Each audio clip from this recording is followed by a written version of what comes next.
Magandang araw sa inyong lahat at sa mga tagapakinig, ako po si Junior. I-share ko lang ang maikling kwento ko sa karanasan ko sa kapatid ko. Sa isang maliit at magandang bayan, naninirahan ng magkapatid na sina Maria at Liza kasama ang kanilang mga magulang. Si Maria ay isang mabait at masipag na bata, samantalang si Liza ay palaging mapang-api at mapanira sa kanyang mga kapatid.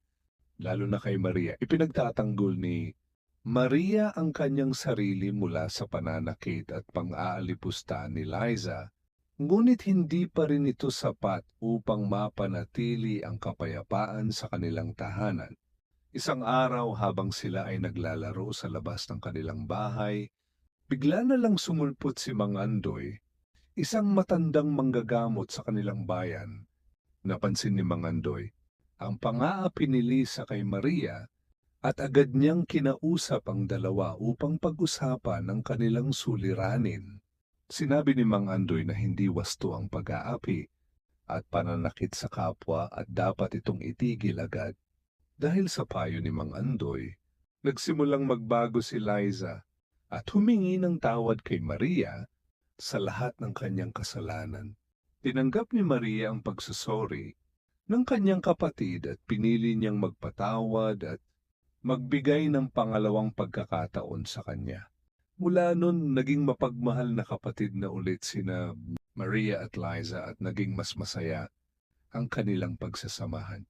Sa pagtatapos, muling nagkaroon ng kapayapaan at pagkakaisa sa kanilang pamilya.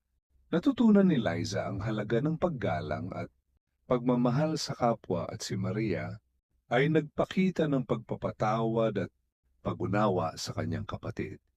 Ang pagmamahalan at pagkakaisa ay naging pundasyon ng mas matibay na samahan sa kanilang pamilya.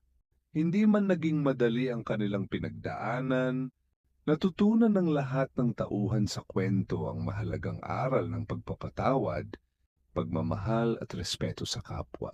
Sa huli, ang pagkakaisa at pagmamahalan ang nagwagi.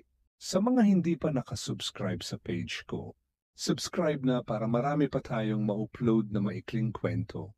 Comment lang kayo kung may i-share kayong short story at para na rin ma-shout ko kayo.